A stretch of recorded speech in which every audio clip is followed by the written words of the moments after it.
Alors on va dupliquer tout ça, tout ceci. Avec la flèche noire et la touche Alt, vous le déplacez.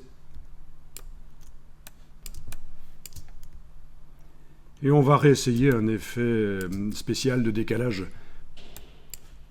Objet, tracé, décalage. Alors, il faut que je vous dise que si vous devez aller souvent dans un menu chercher une fonction, il faut bien sûr utiliser le raccourci clavier, parce que chaque fois aller dans le menu. Alors ici, pendant la formation, je vais souvent dans les menus alors que je pourrais utiliser des raccourcis clavier. C'est parce que c'est une formation et je veux montrer visuellement où ça se trouve dans le menu et qu'on voit le nom de la fonction. Tout ça, c'est plus intéressant quand on apprend.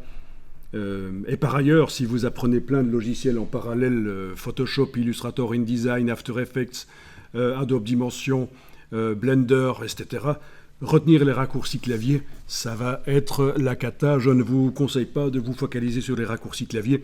C'est souvent chez les tout débutants qu'on a cette obsession des raccourcis clavier. Voilà. C'est d'ailleurs une plaie quand on donne des formations dans les écoles. Parfois, il y a le petit qui connaît les raccourcis et qui, chaque fois qu'on parle d'une fonction dans le logiciel, il donne le raccourci clavier. Tout ça, c'est bien sympathique jusqu'à ce que, en fait, le petit, il se trompe, en fait, et il enduit les autres dans l'erreur. Avec des faux raccourcis clavier. Donc voilà, c'est typique. Les raccourcis clavier, vous ne focalisez pas là-dessus. C'est vraiment quand vous serez en production, dans le même logiciel souvent, que ça vaudra la peine de commencer à les apprendre. Mais alors, je voulais vous dire que, voilà, cette fonction qu'on est en train d'aller chercher là, objet tracé décalage, n'a pas de raccourci clavier. Il est bien sûr possible de lui en mettre une. Et ça se fait par le menu édition raccourci clavier. Dans les logiciels Adobe, on peut ajouter des raccourcis clavier on peut modifier des raccourcis clavier existants déjà, si jamais ça entre en conflit avec d'autres logiciels qui sont ouverts sur l'ordinateur. Ça entre en conflit avec d'autres logiciels qui sont ouverts sur l'ordinateur, donc on peut éventuellement être amené à changer un raccourci clavier.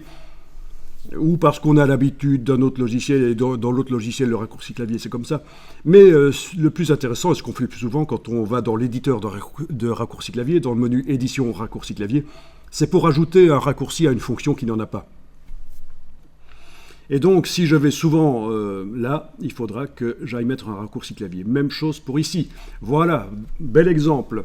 Je suis certain que dans votre Illustrator, menu objet tracé simplifié, n'a pas de raccourci clavier. Il n'est rien indiqué ici chez vous.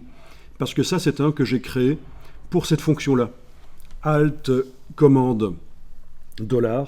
Oui, c'est $, je pense bien que j'avais mis. Alt, commande, $, bien que ça n'apparaisse pas tel quel.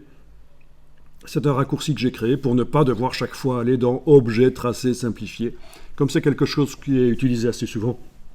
Voilà, donc ça, je vous montrerai les raccourcis clavier parce que c'est quand même très utile.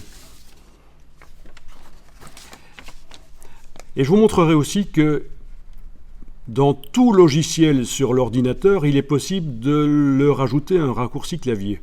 Parce que vous vous dites, oui, c'est bien, c'est chez Adobe, dans le menu édition, raccourci clavier, on peut ajouter un raccourci clavier, mais quid de mon logiciel que j'utilise souvent, qui n'est pas Adobe, et il y a des fonctions, je voudrais ajouter des raccourcis clavier, mais malheureusement, il n'y a pas l'éditeur de raccourcis clavier dans mon logiciel. Eh bien, par l'ordinateur, à un certain endroit de l'ordinateur, qu'on soit sur Windows ou sur Mac, il est possible d'aller ajouter au logiciel des raccourcis clavier. Voilà, fin de la parenthèse sur les raccourcis clavier. On était donc dans objet, tracé, décalage. Voilà. Alors, la case aperçue est cochée, bien sûr. Je vous rappelle que si elle n'était pas cochable, ça veut dire qu'il n'y a aucun objet qui a été sélectionné, mais elle est là cochée, pas de problème. Et vous allez pouvoir vraiment exagérer. Donc, je vais mettre 2, touche tabulation. Donc, j'ajoute du décalage sur un objet qui avait déjà du décalage. Essayons 4, touche tabulation. Ok, ça a l'air pas mal. Ouais. Donc, j'obtiens un gros pâté, en fait. Un gros pâté, quand je clique sur OK, si je clique à côté, on n'arrive plus à lire. Mais c'est intéressant, vous allez voir. À quoi ça pourrait servir. Vous voyez ce qu'on pourrait faire avec ça?